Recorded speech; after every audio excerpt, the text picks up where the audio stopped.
Yo, you guys, this is Blacklisted the Abyss, and you're watching my review for Bleach Chapter 611.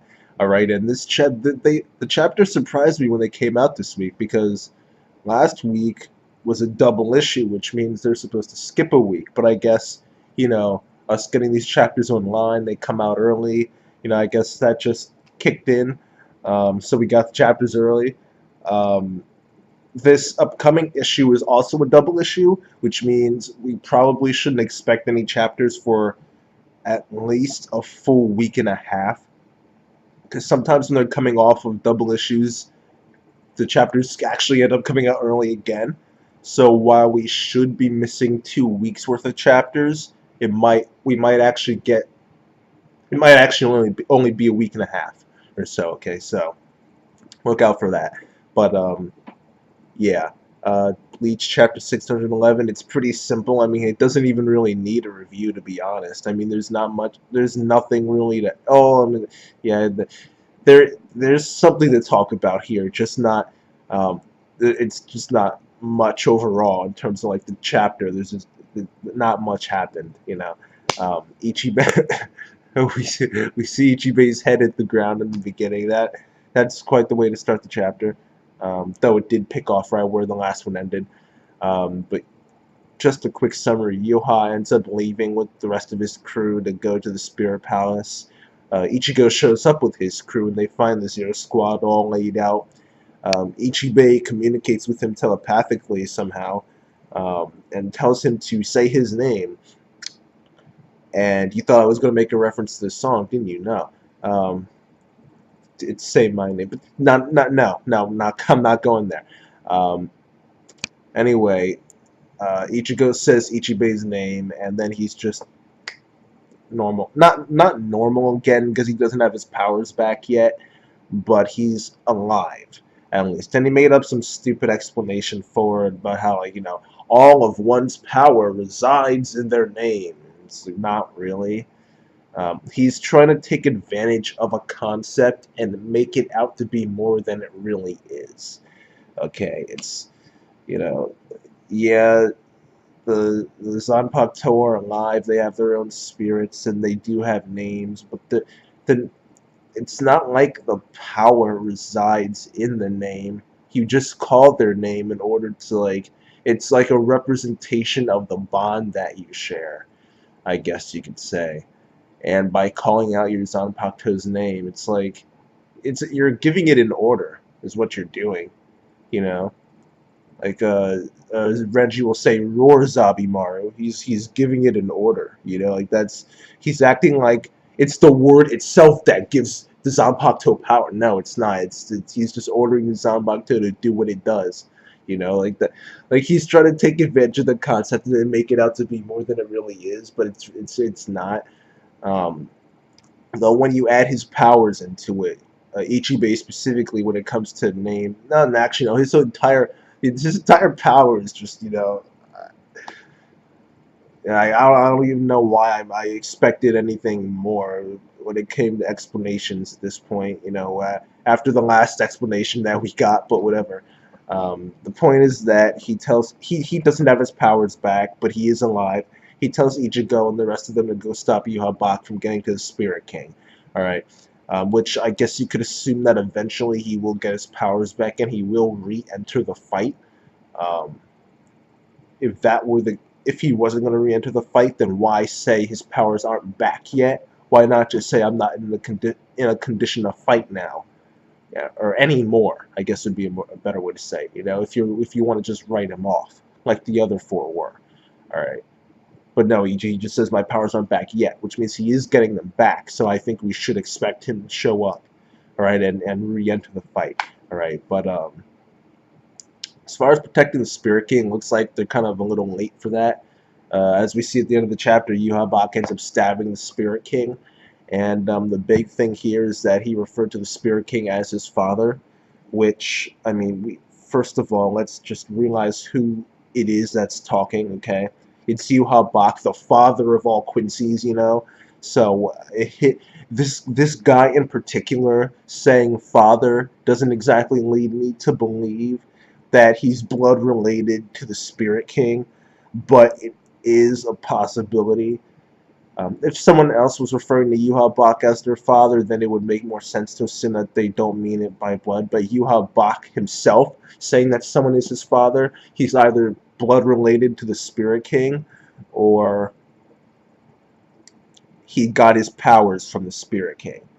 Um, which, if it's the latter, then I don't even know what to expect, because the Spirit King we already know is just like this incredible being that is maintaining the balance between the world of the living, Soul Society, and Waco Mundo. As a matter of fact, I think Ichibe actually mentioned that here, and how important the Spirit King is, right? For the record, I call him the Spirit King instead of the Soul King, because the Soul King is Brook from One Piece. Right, that's just how it is. All right, that's just how it is. I don't even care about Brook that much, but he's the Soul King.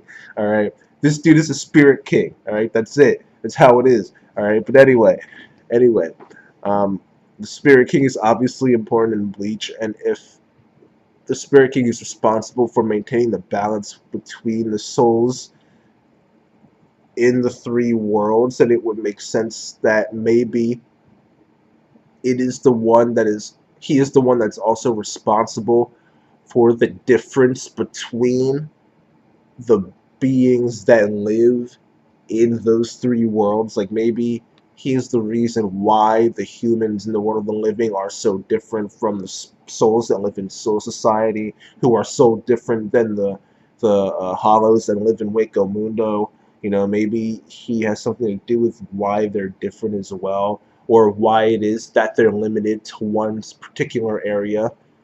Um, of course, assuming there's no interference of some sort. You know, Soul Reapers aren't born in the world of the living. They can go back and forth, but they aren't born in the world of the living.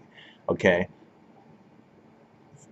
Of course, Ichigo is, you know, the exception because he's everything.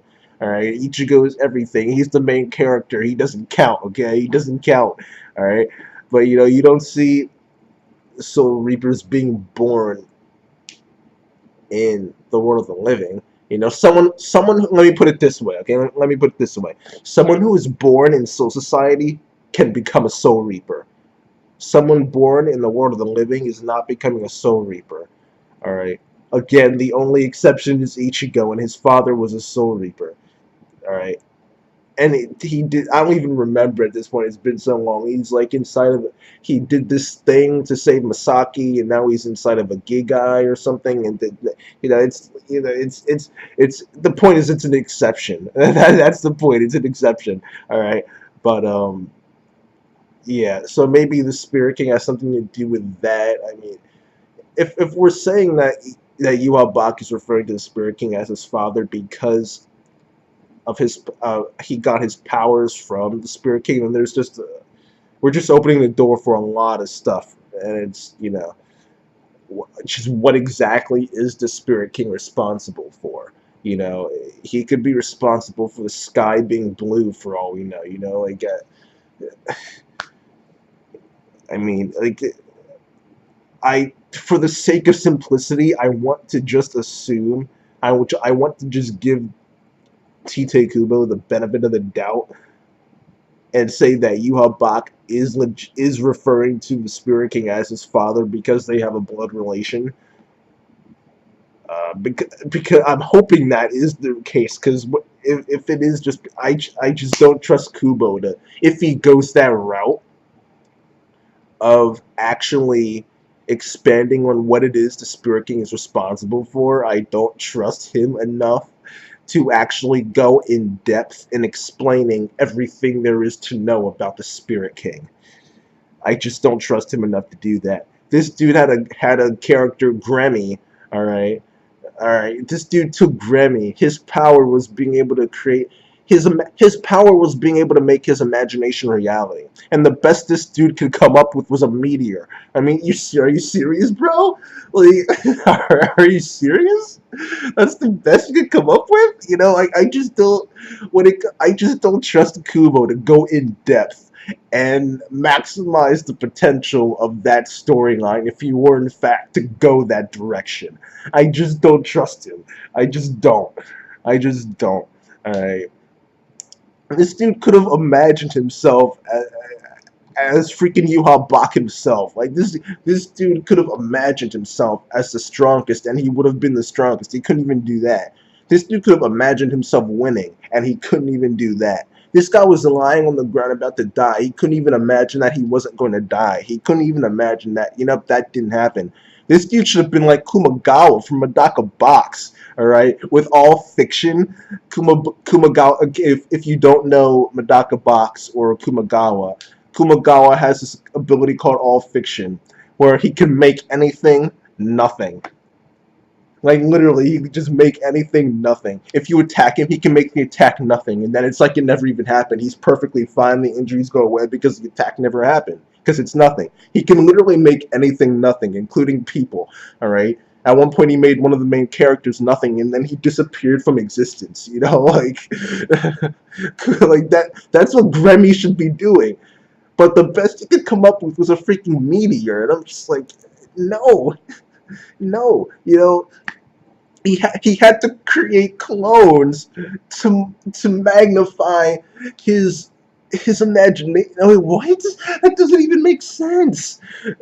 I just don't trust Kubo. I just don't trust Kubo enough. If he was to, in fact, to go that direction, I don't trust him enough to go in depth and actually tell us everything there is to know about the Spirit King once he does, in fact, decide to expand what it is the Spirit King is responsible for. Alright, so I'm just gonna hope. I'm just gonna hope that Yuha Bach is being legit when he was calling the Spirit King his father, and it's actually a blood relation. Okay, I'm just gonna hope. Alright, but that's it, you guys. I'm surprised I managed to talk this long about a chapter where only really two things happened. Ichigo and them showed up, and then the Spirit King got stabbed. Um, I guess you could say 3 if you count Ichigo coming back to life, though he was never really... He said he was dead, but if you're dead, you're not talking telepathically with... Well, this is Bleach, and this was spirits and soul, and never mind. The point is that not much happened. Um, the only reason I even talked this long is because I went on a little mini rant about how stupid Grammy is. That's the only reason this review is this long. Alright, but anyway, yeah, that's it for this chapter, you guys. Pretty simple chapter. The last 2 pages are the only real important ones. I guess last 3 pages, if you want to include Ichigo and then actually going towards the Spirit King. All right, so the last 3 pages are the only ones that are really important. Um, it was such a mediocre chapter. It deserves a 6 out of 10. But the whole, Spirit King is my father thing, is a big deal. So I should give it a 6.5. But I'm gonna give it a 6 out of 10 anyway, because the chapter was so mediocre until the end, and it just doesn't deserve a 6.5. It's only 6.5. It's not a big difference, but whatever, not a big deal. But I'm giving it a 6 out of 10, and that's that, you guys. Rate, comment, subscribe, and I'll see you guys next time.